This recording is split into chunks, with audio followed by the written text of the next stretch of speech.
औज़ु बिल्लाहि मिनश्शैतानिर्रजीम बिस्मिल्लाहिर्रहमानिर्रहीम अस्सलामु अलैकुम वरहमतुल्लाहि वबरकातुहू। डियर स्टूडेंट्स, कैसे हैं आप? उम्मीद है आप खैरियत से होंगे और आपके तमाम मामलात जो हैं वो बड़े अच्छे तरीके से चल रहे होंगे। तो चलिए शुरू करते हैं। आज हमने जो है वो लेक्चर नंबर 39 या उसका स्टडी करना है। लेक्चर नंबर 39 मैकेनिक्स 2 और हम स्टडी कर रहे हैं फ्लूइड डायनामिक्स। और फ्लूइड डायनामिक्स में आज हमने जो चीज़ स्टडी करनी है वो हमने करना है बर्नौलीज़ equation. बर्नौलीज़ equation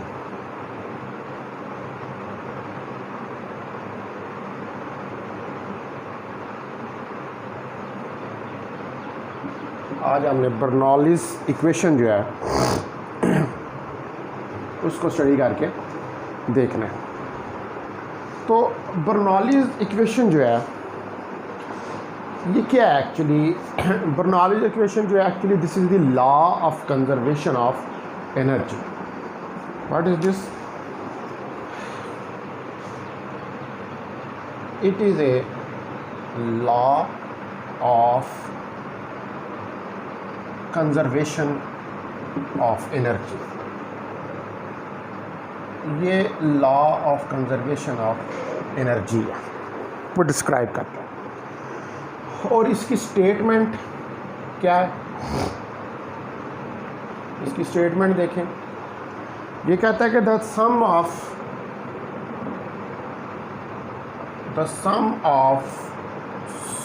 static pressure, the sum of static pressure and dynamic pressure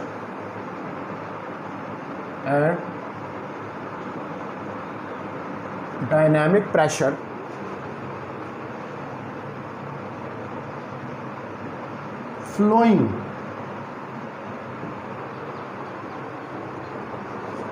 steadily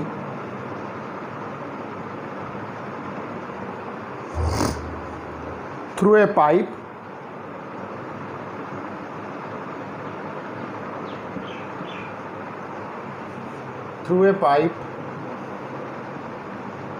remains constant.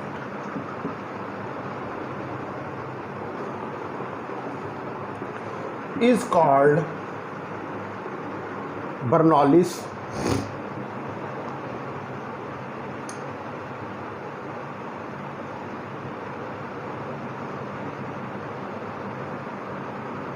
equation। तो जो सम ऑफ स्टैटिक प्रेशर है और डायनामिक प्रेशर है, स्टैटिक प्रेशर में क्या आ जाएगा? स्टैटिक प्रेशर में प्रेशर एनर्जी आ जाएगी और पोटेंशियल एनर्जी आ जाएगी, और डायनामिक प्रेशर के अंदर काइनेटिक एनर्जी आ जाएगी। तो जो स्टैटिक प्रेशर और डायनामिक प्रेशर हैं वो जो फ्लोइंग है, ठीक है, dynamic pressure of fluid flowing steadily, जो स्टैडली फ्लो कर रहा है through a pipe remains constant, वो कांस्टेंट रहती हैं, इसके अंदर कोई चेंज नहीं करती। तो इसको हम क्या कहते हैं? इसको हम कहते हैं बर्नौलीज़ इक्वेशन, ठीक है। यानी कि टोटल एनर्जी जो है स्टैटिक प्रेशर के अंदर जो है हमारे पास पोटेंशियल एनर्जी और प्रेशर एनर्जी आ गई, और डायनामिक प्रेशर के अंदर हमारे पास काइनेटिक एनर्जी आएगी। तो इनका टोटल सम जो है वो कांस्टेंट रहता है। तो ये तीनों चीज़ें क्या हैं? ये एनर्जी हैं। तो इसका मतलब है कि this is the law of conservation of energy. तो ये क्या है? ये एक law of conservation of energy है। अब हमने क्या करना है? अब हमने जो है इसको ड्राइव करके इसकी डेरिवेशन जो है वो देखनी है।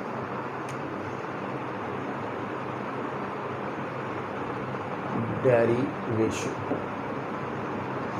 तो कंसिडर करें कि हमारे पास एक consider N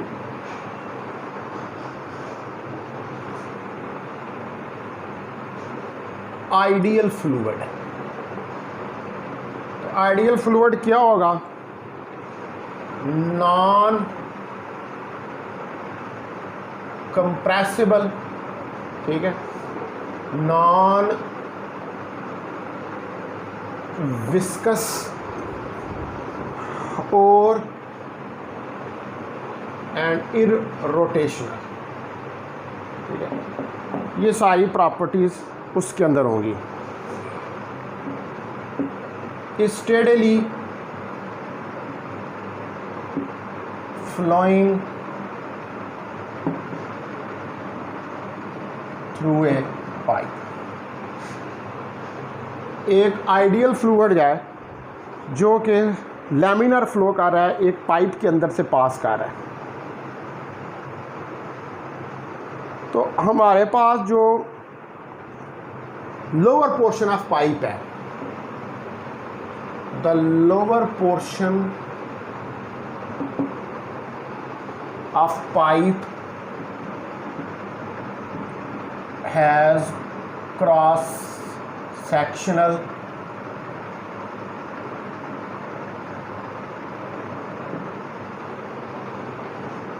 has cross sectional area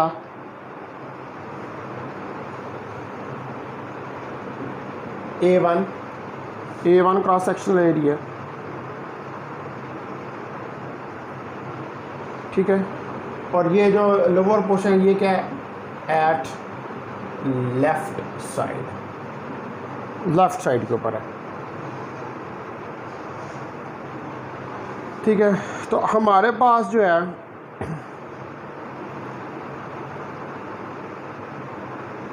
left side के ऊपर A1 का, और इट इज़ हॉरिजेंटल देयर, और ये क्या है? इट इज़ हॉरिजेंटल देयर, और ये यहाँ पर हॉरिजेंटल है एंड हैविंग हाइट H1, और इसकी हाइट कितनी है? H1 from some reference level, किसी रेफरेंस लेवल से इसकी हाइट जो है वो हमारे पास H1 है। द पाइप श्रिंक्स, सुकड़ जाता है, and rises up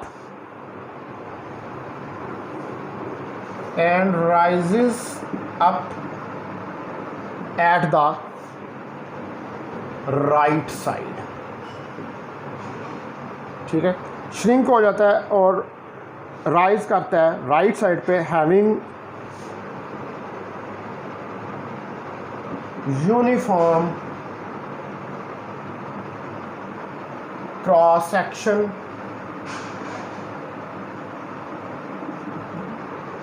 area A2, और इसका क्रॉस सेक्शन एरिया जो है जो A2 है।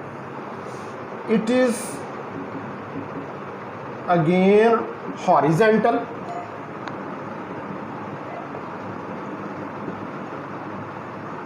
देयर, ये यहाँ पर जो है वो क्या है? वो हॉरिजेंटल है,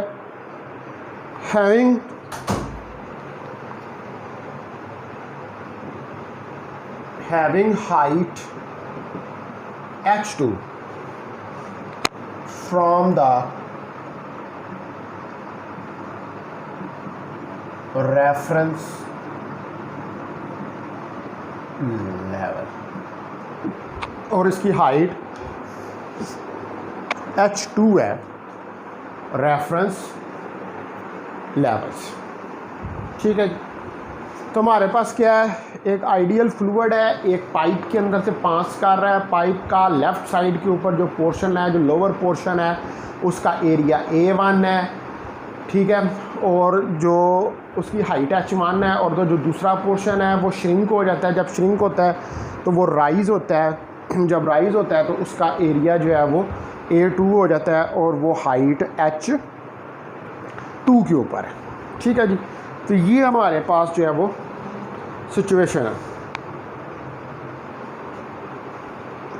ठीक है, अब जो हमारे पास देखें आपके, मैं पहले फिगर बनाता हूँ, उसके बाद इसका मज़ीद इसको डिस्क्राइब करते हैं, क्योंकि फिगर के बगैर जो है ये हमें समझ नहीं आएगा। आप देखें कि ये कोई हमारे पास रेफरेंस लेवल है, इधर ये पाइप है हमारे पास। ठीक है, ये हमारे पास पाइप है और ये यहाँ से H1 हाइट के ऊपर है। इधर इसका एरिया ऑफ क्रॉस सेक्शन हमारे पास A1, ठीक है जी, और यहाँ तक जो है फ्लूइड मूव कर रहा है V1 वेलोसिटी के साथ, और ये जो डिस्टेंस है ये x1 हमारे पास डिस्टेंस है, H1 हाइट के ऊपर है। अब यहाँ से क्या होता है, ये फ्लूइड है इधर हमारे पास। अब यहाँ से पाइप जो है वो क्या करता है, वो सिकुड़ता है, ठीक है, और ऊपर की तरफ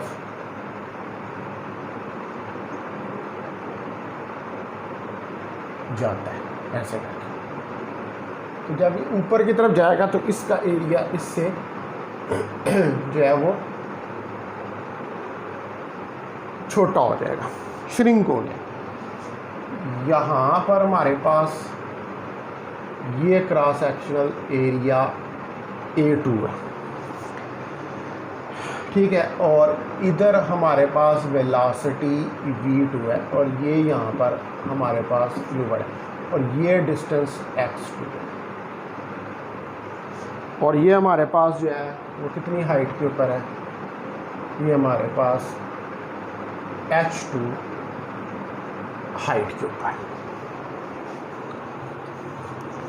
ठीक है, इस पे इस तरफ प्रेशर P1 लग रहा है, और इस तरफ प्रेशर इसके ऊपर जो है इस तरफ वो कितना लग रहा है, वो P2 लग रहा है।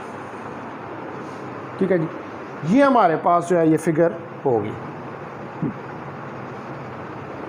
तो जो शेडेड पोर्शन है ये वाला, ये शेडेड,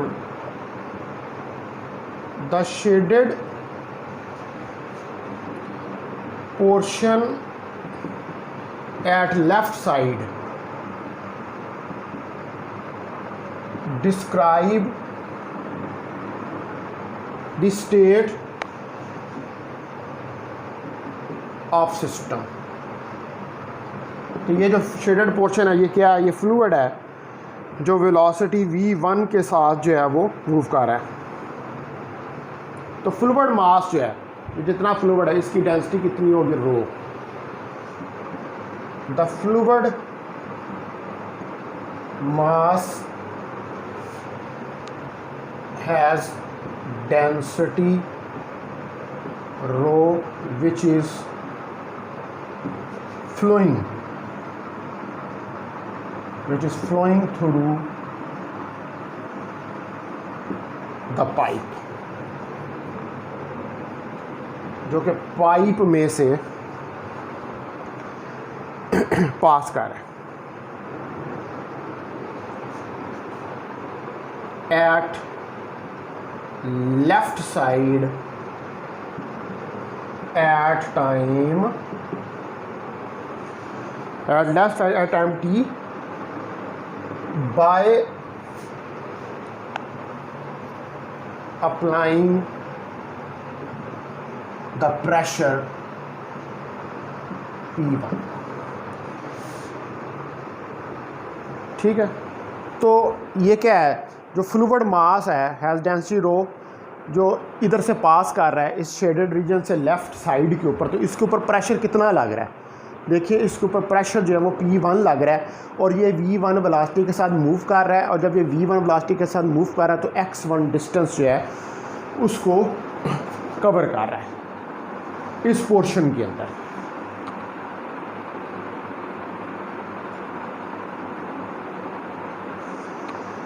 ठीक है, तो हम ये कह सकते हैं कि इसको मैं मिटा देता हूँ कि हमारे पास जो है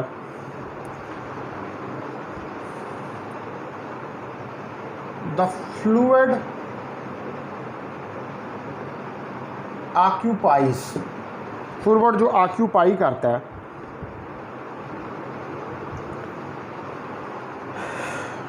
space x1 and moves with velocity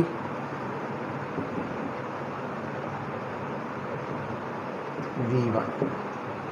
देखिए ना, ये स्पेस x1 इसने ऑक्यूपाई की हुई है और v1 वेलोसिटी के साथ ये जो है वो फ्लूइड जो है ये लेफ़्ट साइड के ऊपर जो है वो मूव कर रहा है। ठीक है, the fluid moves steadily, steadily move करता है। ठीक है, and reaches a shaded portion, और पहुंच जाता है शेडेड पोर्शन पर at right side, at right side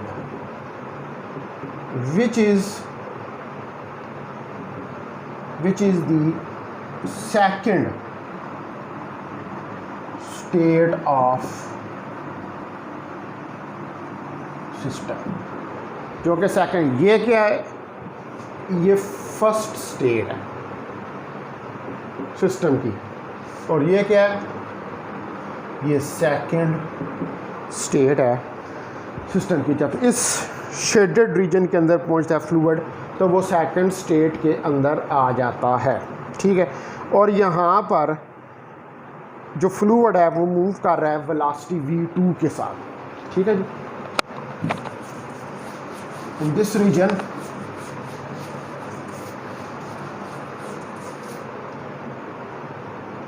in this shaded region the fluid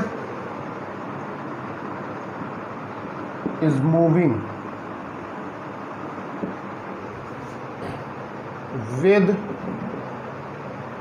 velocity v2 and velocity v2 के साथ मूव कर रहे हैं and occupies स्पेस x2, और ऑक्यूपाई कहता है space x2 and faces the pressure P2, और इसको यहाँ पर जो प्रेशर फेस करना पड़ता है वो कितना करना पड़ता है, वो इसको P2 प्रेशर फेस करना पड़ता है। तो हमारे पास जो प्रेशर फोर्स है, ठीक है, पहली प्रेशर फोर्स जो है हमारे पास वो है F1 P1 A1, और ये क्या करती है, this force do W1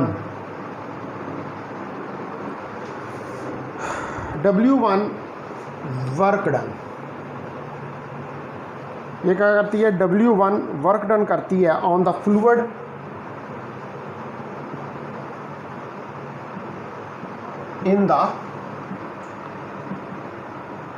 shaded region. Shaded region के ऊपर जो फ्लूइड है ये इसके ऊपर ये वाला पोर्शन, इसके ऊपर F1 P1 A1 जो है वो वर्क डन, ये फोर्स जो है वो करती है। ठीक है जी। उसके बाद ये कौन सी थी हमारे पास, ये है राइट साइड। ठीक है, राइट साइड के ऊपर। और अगर हम ले लें लेफ्ट साइड, अगर हम ले लें लेफ्ट साइड तो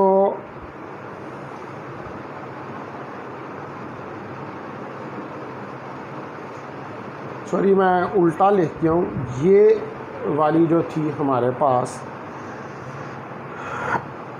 वो थी, ये हमारे पास थी लेफ़्ट साइड। ठीक है, वो उधर करेक्ट कर लीजिएगा पीछे वीडियो को रिवाइंड करके, वो ये थी हमारे पास left side.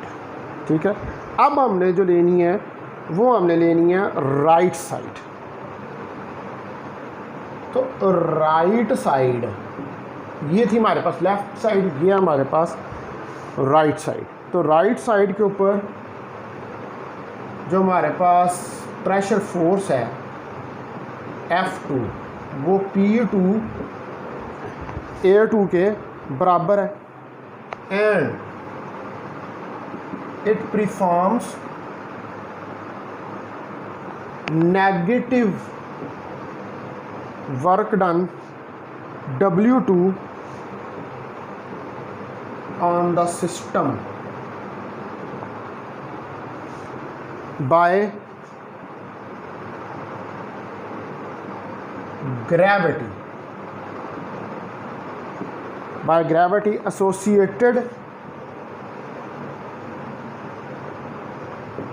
in lifting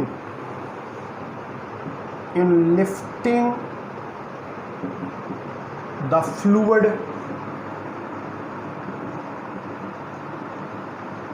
element through heights S is equal to H2 minus H1।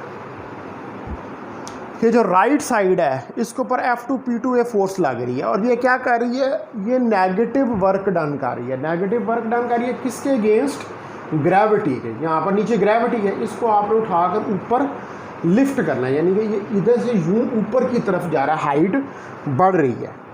तो आपने H1 से H2 हाइट तक जो है वो आपको वर्क डन करना पड़ा है, और जो वर्क डन वो आपने किया है H1 से H2 हाइट तक, वो वर्क डन जो है वो नेगेटिव वर्क डन है, क्योंकि ये फोर्स जो है राइट साइड के ऊपर ये अपोजिट डायरेक्शन में एग्जर्ट हो रही है, इसलिए हमारे पास जो है वो नेगेटिव का साइन यहाँ पर आएगा। तो अब हमारे पास ये फिगर साइज समझ आ गई हमें। अब हमने क्या करना है, इसकी कैलकुलेशन जो है वो हमने करनी है। तो कैलकुलेशन आप देखें कि the change in kinetic energy, तो जो चेंज इन काइनेटिक एनर्जी है that is equal to work done। ये वर्क डन के बराबर है। ये क्या है, ये वर्क एनर्जी प्रिंसिपल है कि W delta kinetic of energy. तो हमारे पास delta kinetic energy W1 plus W2 plus WG इसके बराबर हो जाएगा। तो डेल्टा काइनेटिक एनर्जी, पहला वर्क डन F1 x1 उसने डिस्प्लेसमेंट कवर किया, प्लस दूसरा F2 x2 कवर किया, और प्लस तीसरा हमारे पास FG डॉट एस, जितना उसको हमने ऊपर उठाया। तो ये हमारे पास डेल्टा काइनेटिक एनर्जी, और एक्चुअली ये सारा जो है ये W के बराबर है। तो डेल्टा काइनेटिक एनर्जी हमारे पास क्या आ जाएगा, F1 x1 कॉज ऑफ। अब F1 और x1 एक ही डायरेक्शन में है, तो cause 0 degree plus F2 x2 ये अपोजिट है, कॉज 180 डिग्री, और प्लस FGS ये भी कॉज 180 डिग्री।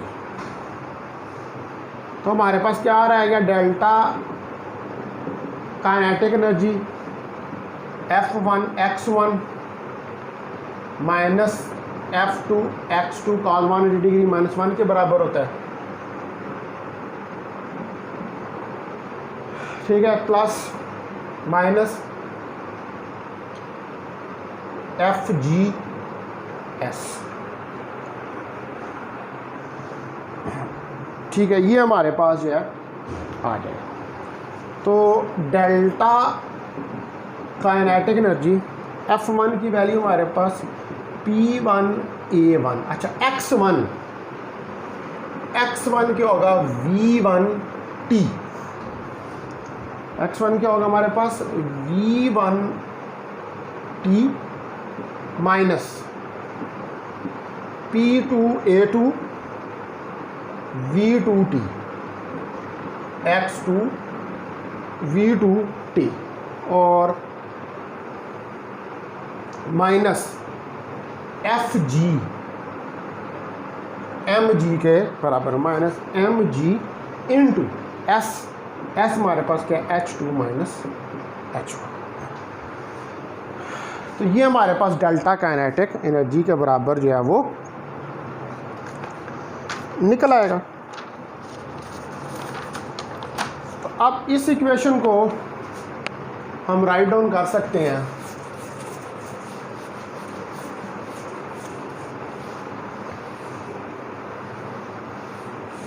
ये वाली जो इक्वेशन है इसको हम लिख सकते हैं P1A1 V1T minus P2A2 V2T और minus mg H2 minus H1 is equal to delta kinetic energy, ठीक है। ये इसके बराबर जो है वो हमारे पास आ जाएगा। तो हम जो है वो ये कह सकते हैं कि अगर इधर हम इक्वेशन ऑफ कंटिन्यूटी लगा दें कि A1 V1 is equal to A2 V2, ठीक है, इक्वेशन ऑफ कंटिन्यूटी, इसके ऊपर इक्वेशन ऑफ कंटिन्यूटी लगा दें तो ये क्या हो जाएगा, P1 AVT minus P2 AVT minus mg H2 minus H1 is equal to delta kinetic energy. ये सारे एक दूसरे के बराबर हैं। तो ये हमारे पास क्या आ जाएगा, देखें यहाँ से AV को आप कॉमन निकालें, AV को आप कॉमन निकालेंगे तो P1 minus P2 minus mg H2 minus H1 delta kinetic energy, और V किसके बराबर होता है, xt के। V जो है वो हमारे पास xt के बराबर होता है। तो AV एरिया इंटू वेलोसिटी, ठीक है, ये क्या है, ये एरिया इंटू वेलोसिटी है। तो हम ये जो एरिया इंटू वेलोसिटी है, इस वेलोसिटी को हम राइट डाउन कर सकते हैं कि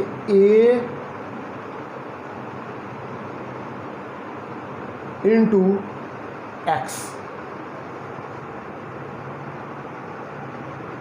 ठीक है। ये हम इसको राइट डाउन कर सकते हैं कि A into x, A into x P1 minus P2 minus mg H2 minus H1 delta of kinetic energy. Area into length, area into length जो है, ठीक है, एरिया इंटू लेंथ, वो हमारे पास क्या आ जाएगा, देखिए एरिया इंटू लेंथ जो है ये एक्स वी टी के बराबर है, एरिया इंटू लेंथ जो है वो हमारे पास वॉल्यूम के बराबर आ जाएगा, यानी कि ए एक्स हमारे पास कैपिटल वी के बराबर जो है वो हो जाएगा। तो इसको इक्वेशन को हम लिख सकते हैं कि v P1 minus P2 minus mg H2 minus H1 delta of kinetic energy.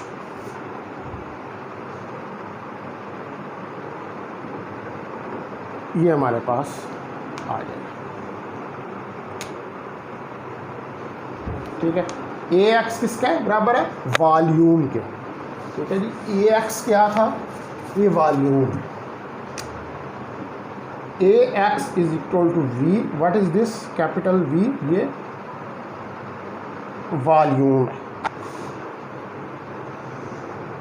ठीक है। तो हमारे पास आप इस इक्वेशन को हम लिख सकते हैं कि v is equal to P1 minus P2 minus mg H2 plus mg H1 that is equal to delta of kinetic energy. तो जो डेंसिटी ऑफ फ्लूइड है, the density of fluid rho हमारे पास m ओवर v के बराबर है, ठीक है। तो जो density, the density of mass is constant, क्योंकि आइडियल फ्लूइड है, आइडियल फ्लूइड है, तो आइडियल फ्लूइड की डेंसिटी जो है वो क्या होती है, वो कांस्टेंट होती है। तो हम यहाँ से v की अगर वैल्यू निकालें तो v की वैल्यू क्या आ जाएगी, m ओवर रो, और ये v वैल्यू उठा के यहाँ पर इक्वेशन के अंदर पुट कर दें।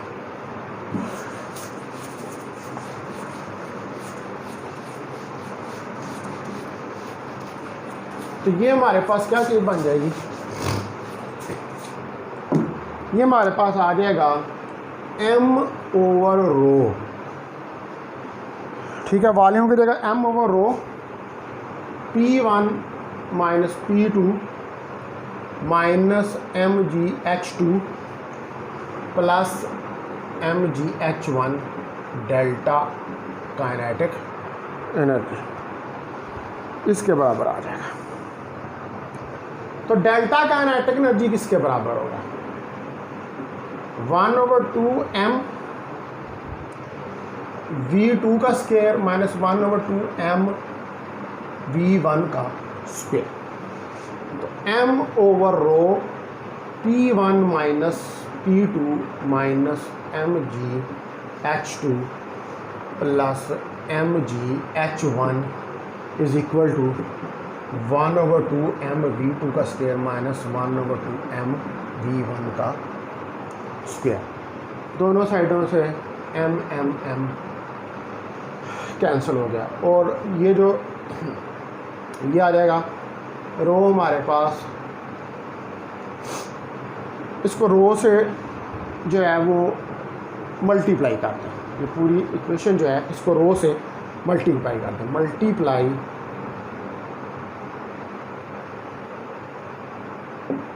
Bye rho the above equation.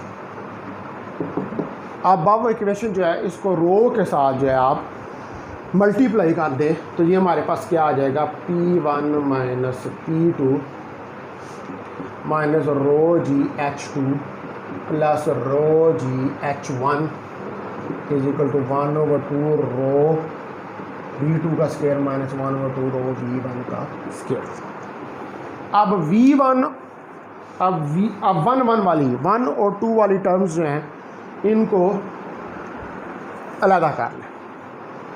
1 और 2 वाली टर्म्स जो हैं इनको अलग कर लें तो हमारे पास क्या आएगा, P1 प्लस 1/2 रो V1 का square plus rho g H1 P2 plus 1/2 rho V2 का square plus rho g H2। तो दोनों साइडें आपके पास बराबर आ गई हैं। तो ये रिलेशन जो है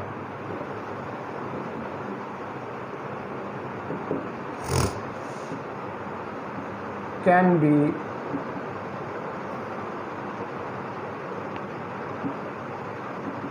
रिटन एज, इस रिलेशन को हम लिख सकते हैं कि P plus rho g H plus 1/2 rho V square is equal to constant.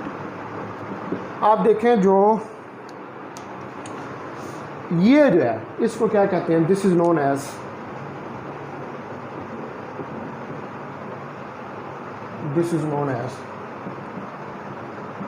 Bernoulli's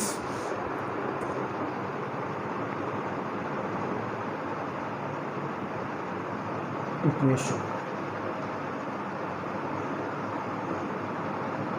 इसको हम क्या कहते हैं, बर्नौलीज इक्वेशन। तो इसमें जो P plus rho g H है term, P plus rho g H, ये क्या है, ये static pressure. P plus rho g H ये क्या है, ये स्टैटिक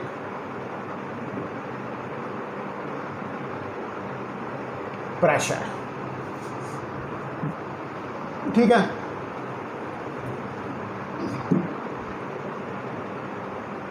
स्टैटिक प्रेशर, क्योंकि ये प्रेशर उस वक्त भी होता है जब हमारे पास V0, this pressure still exist even V is equal to 0। अगर V 0 भी हो जाए तो तब भी ये प्रेशर होता है, यानी कि वेलोसिटी 0 भी हो तो इसलिए हम इसको क्या कहते हैं, स्टैटिक प्रेशर। तो 1/2 रो V स्क्वायर ये क्या होता है, डायनामिक प्रेशर। तो आप देख लें कि जो सम ऑफ स्टैटिक और डायनामिक प्रेशर है that is equal to constant, यानी कि जो टोटल एनर्जी या फ्लूइड की जो किसी पाइप के अंदर से गुजर रहा है, जिसका क्रॉस सेक्शनल एरिया भी चेंज हो रहा है और जिसकी हाइट भी चेंज हो रही है, उसका जो हमारे पास प्रेशर है वो सेम रह रहा है, कांस्टेंट रह रहा है, ठीक है। यानी कि pressure energy, potential energy, kinetic energy fluid की, ये सब कांस्टेंट हैं जब एक फ्लूइड किसी पाइप के अंदर से पास करता है, जिस पाइप की शेप जो है वो इर्रेगुलर होती है, यानी कि उसका क्रॉस सेक्शनल एरिया जो है वो चेंज हो रहा होता है, ठीक है डियर स्टूडेंट्स। तो this was the proof of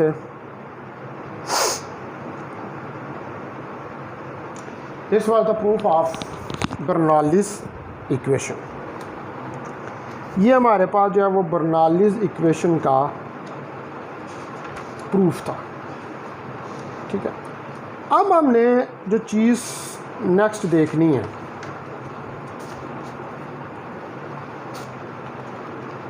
वो हमने देखना है कि हम जो है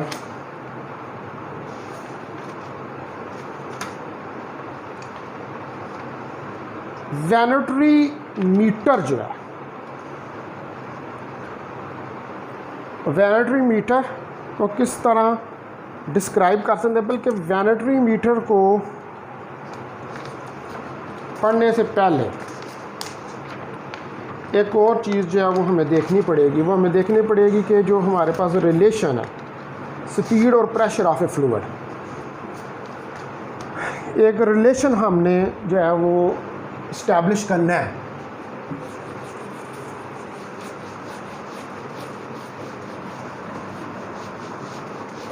बाय बर्नौलीज इक्वेशन, यानी कि applications of Bernoulli's theorem.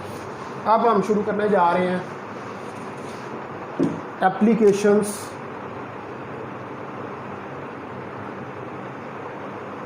Of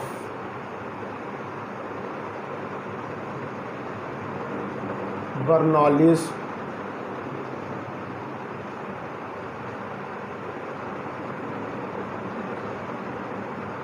theorem. ये जो बर्नौलीज थ्योरम था इसकी एप्लीकेशन, और इसमें नंबर 1 पे एप्लीकेशन जो है वो है relation between pressure and speed of fluid. Pressure और स्पीड ऑफ फ्लूइड के दरमियान हम रिलेशन करना है। तो प्रेशर जो है ये क्या है, द प्रेशर इनवर्सली, प्रेशर जो है वो इनवर्सली प्रोपोर्शनल है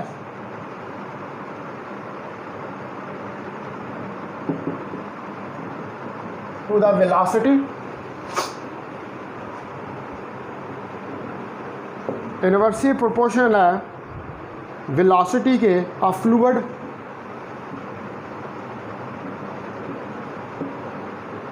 eight any point in a pipe when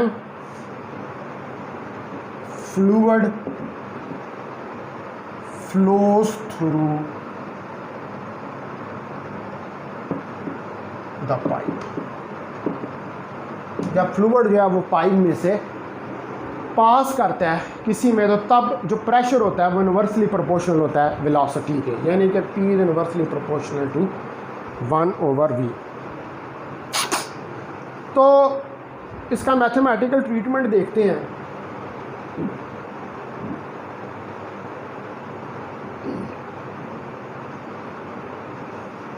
treatment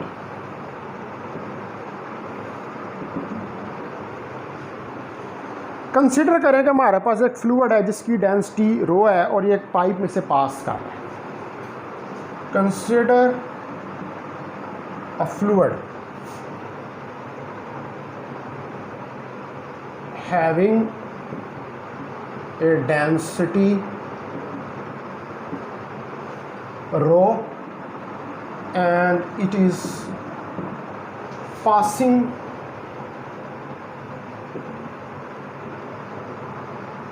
through a pipe,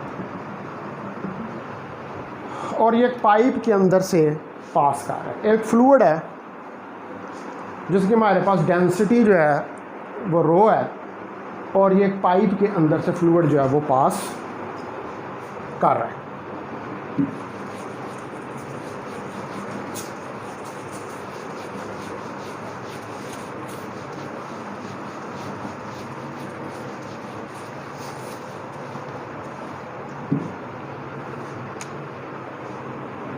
तो लार्जर क्रॉस सेक्शन, लार्जर जो cross sectional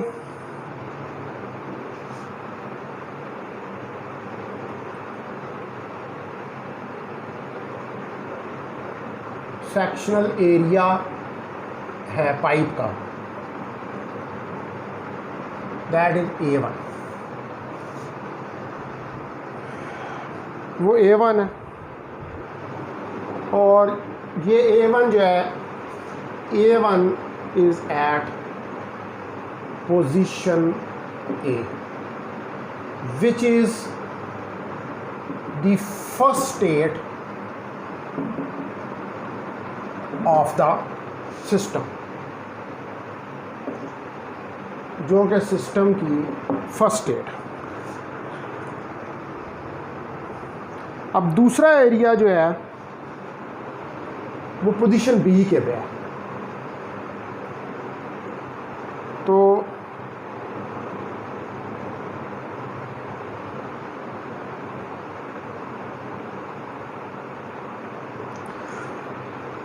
second smaller area of cross section of pipe is A2. A2 is at position B, which is the second state of the system.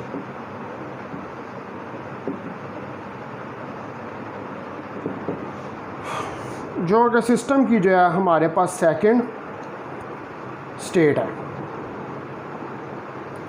हम assume करते हैं कि pipe जो है वो horizontal, assume that pipe is horizontal.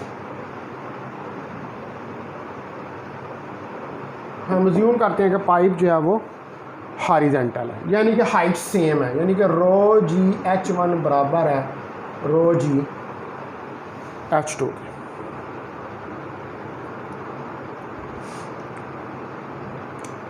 अब हम इस पे पर बर्नौलीज इक्वेशन जो है वो अप्लाई करते हैं।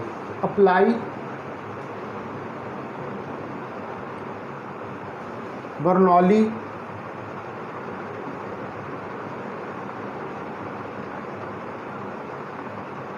बर्नौलीज इक्वेशन, इसके ऊपर बर्नौलीज इक्वेशन अप्लाई करें तो P1 + 1/2 रो V1 का square plus rho g H1 P2 + 1/2 rho V2 का square plus rho g H2। तो ये तो बराबर है, ये तो कैंसिल हो जाएगी। तो पीछे हमारे पास क्या रह जाएगा, पीछे जो है वो हमारे पास रह जाएगा P1 + 1/2 रो V1 का स्क्वायर P2 + 1/2 रो V2 का स्क्वायर, यह चीज़ रह जाएगी। और P1 - P2 जो है ये मेरे पास आ जाएगा 1/2 रो V2 का स्क्वायर माइनस, ये चीज़ आ जाएगी। तो जो राइट साइड है इक्वेशन की वो पॉजिटिव है, right side of equation is positive. क्यों? Because V2 is greater than V1, कि V2 जो है वो ग्रेटर देन V1 है। इसका मतलब है इट मीन्स P1 जो है वो ग्रेटर देन P2 है, P1 जो है ग्रेटर देन P2 है। तो इसका मतलब है कि प्रेशर जो है, hence the pressure is inversely proportional है to the velocity of fluid, to the velocity of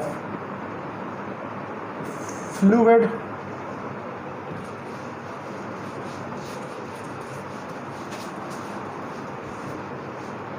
at any point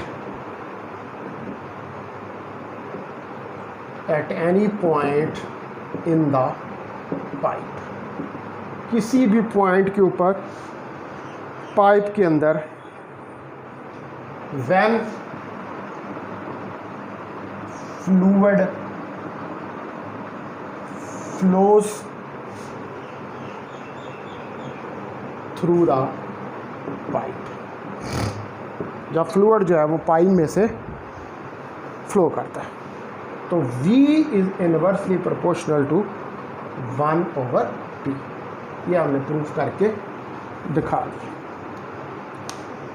अब एक और इसकी एग्जाम्पल जो है वो देखते हैं। इसकी एप्लीकेशन हुआ swing of cricket ball.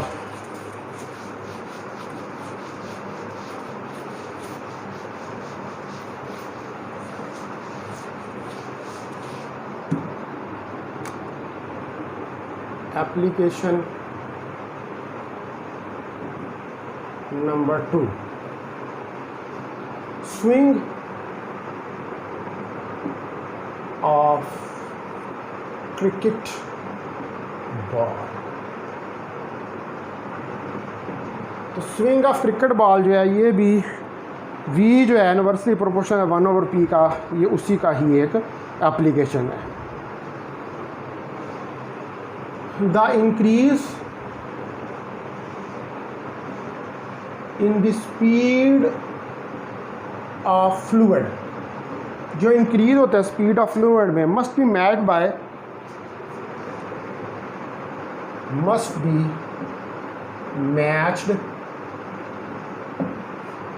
by the decrease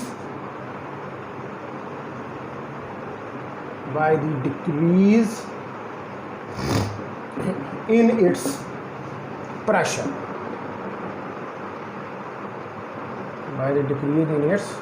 pressure, उसके प्रेशर में डिक्रीज के, because energy in the steadily flowing fluid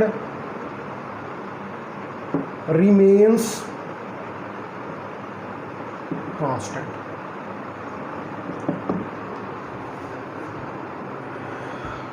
along the flow path।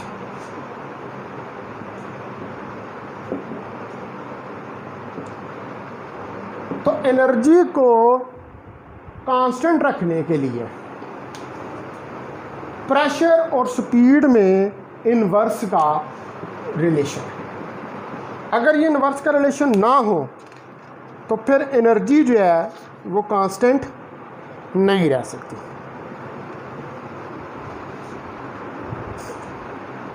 तो जो क्रिकेट बॉल है इसके अंदर जो एयर है ज़्यादा काइनेटिक एनर्जी यूज़ करती है। The air uses more kinetic energy when air flowing over the surface is speed up। जब ऊपर वाली सरफेस ऑफ बॉल से एयर जो होती है उसकी ज़्यादा काइनेटिक एनर्जी होती है, यानी कि उसकी स्पीड बढ़ जाती है। तो pressure above the surface decreases. तो जो प्रेशर होता है अबव द सरफेस वो डिक्रीज होता है, because there is less energy, क्योंकि वहाँ पर एनर्जी कम हो जाती है।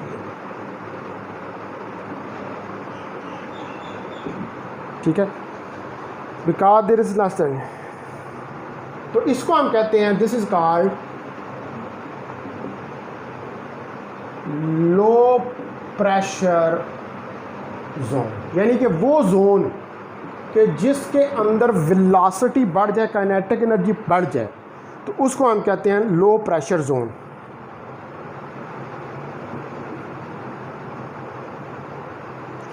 अब बिलो द सरफेस जो है, now air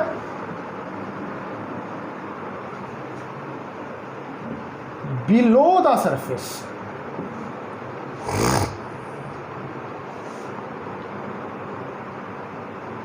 has higher pressure.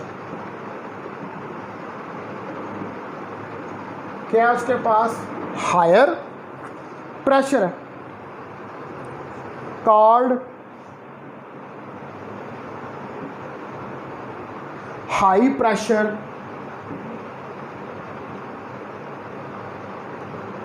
Zone for normalisation.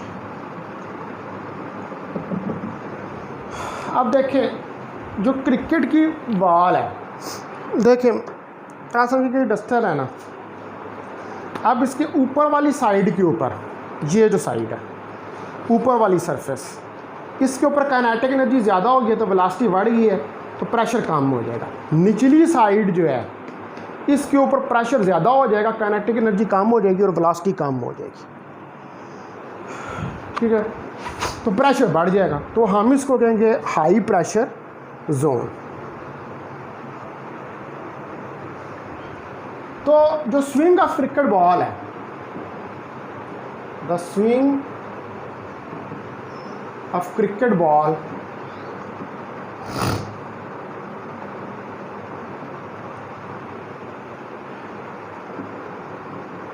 can be explained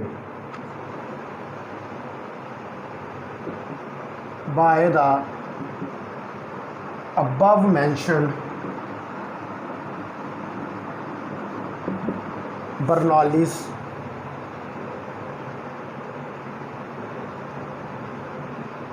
theorem। तो ये जो above mentioned बर्नौलीज़ थ्योरम है, इसकी मदद से हम क्रिकेट की जो स्विंग है उसको एक्सप्लेन कर सकते हैं। तो प्लेयर क्या करता है, वो डेलिबरेटली प्लेयर जो है वो स्विंग कराता है बॉल को,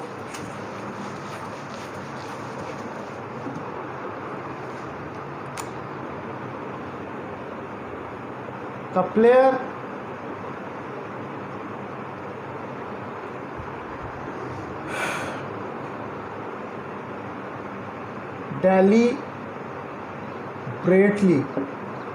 डेलिबरेटली क्या करता है,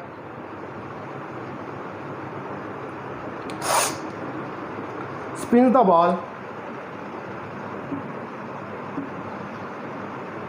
to make it curve। वो स्विंग करता है बॉल को, इसको कर्व करता है in a particular direction.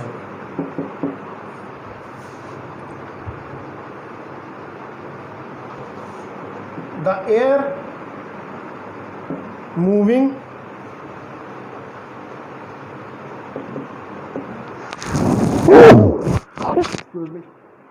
the air moving in the direction of spin। तो जो एयर मूव कर रही है in the direction off spin creates low pressure zone, creates low pressure zone. तो वो क्या करेगी, एक लो प्रेशर जोन बना दी। The air in the opposite direction, the air in the opposite direction of the spin।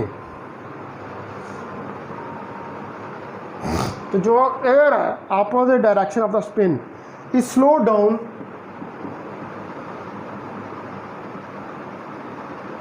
and creates a high pressure zone। तो एक higher pressure zone जो है वो क्रिएट करें।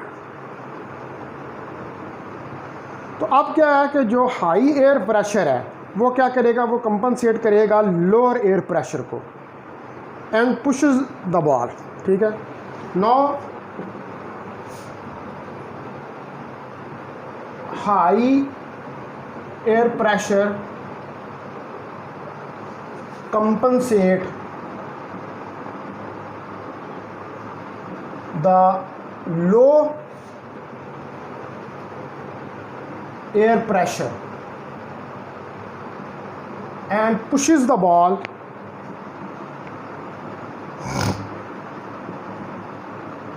और बॉल को जो है वो पुश करेगा which results in स्विंग, जो स्विंग में रिजल्ट हो।